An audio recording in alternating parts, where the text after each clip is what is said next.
Hello everybody, this is Val with This Is How You Do It, and I am here to thank all of you that asked me to inbox you and give you my address and said that you were going to send a card out. And I appreciate everyone that already have my address and said that they were going to do what I asked. But I wanted to tell you some why I asked that. Now, I live in the country, and you know how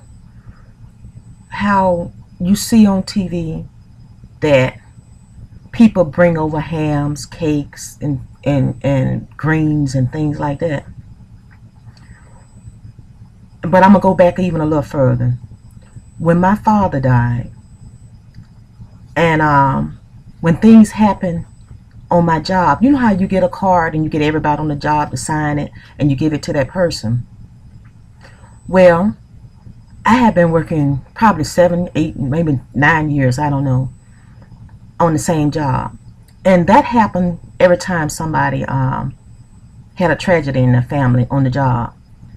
Now, when my father died, and there was no recognition from my job, my one friend that I sat with during break time got me a card.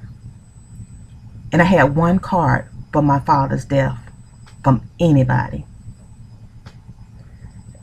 And the card meant a lot to me. Time I opened the card, it just, tears just started streaming from my eyes. It meant a lot. But then I also recognized that it seemed like nobody cared that my father had died and I was going through anything. And then when my mom, well, I'm going to say before my mom died, it's probably a year or two before my mom died, the neighbor's mom died.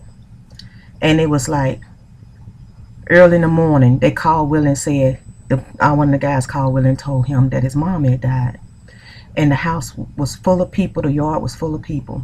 So when I looked out the window and I saw those people over there, and I was cooking breakfast for Willie, I thought about those people hadn't even had nothing to eat. So I made some homemade biscuits and I split them, put egg and bacon in them. I mean, like a sheet pan full. And I had Willie to take it over there to them. Now, when they said that they appreciated ain't nobody ate, and when they did put something on their stomach, it kind of lightened the mood of the room. I mean, they were still grieving, but then it gave them strength. Now, when my mom died, those same neighbors, they didn't send anything over. There was no kind words from anybody. There was not one card this time to me for my mom.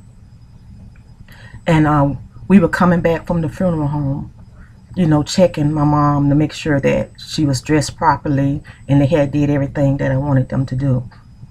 And one of the neighbors said that they was going to put some meat on the grill and that they were going to send something over to us.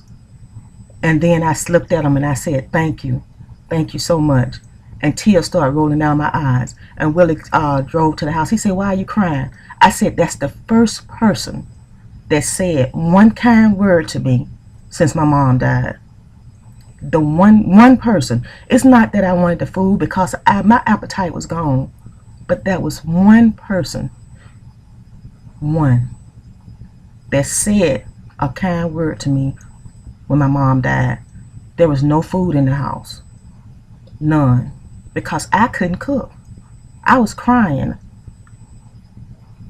And when people ask you, what can I do? Don't ask people what can they do, because the first thing they're going to say is nothing. There's nothing you can do. But you listen to the Lord. There is something you can do. A kind word, a phone call. I'm sorry.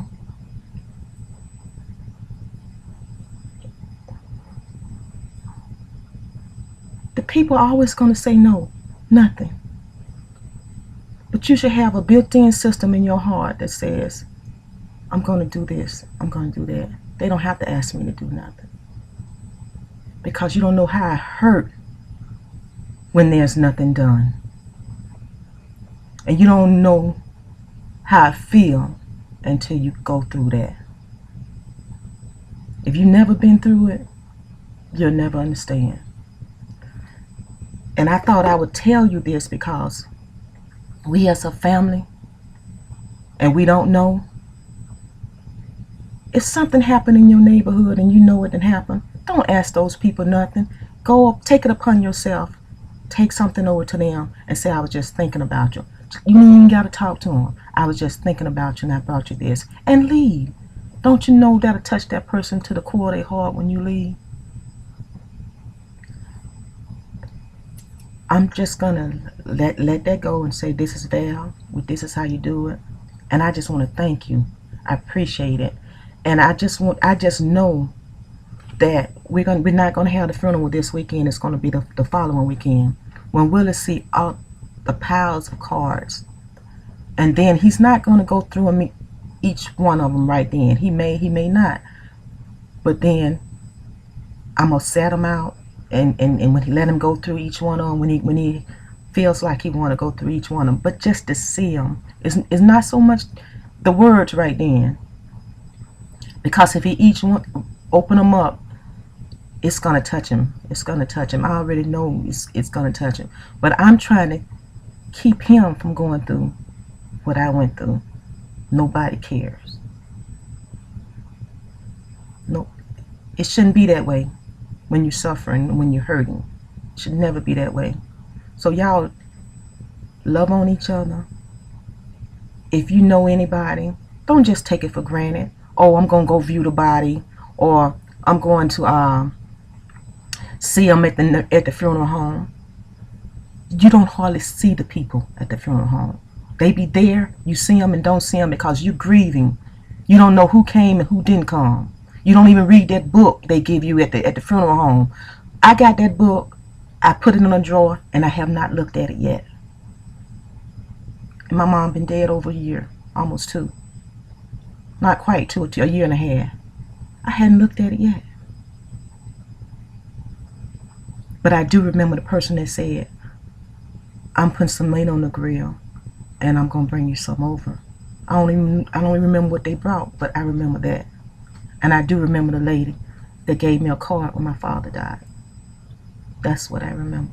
I don't remember who came to the funeral, who went to the funeral home. None of that. But this is Val, this is how you do it. And I just want to spread a little knowledge in Jesus' name.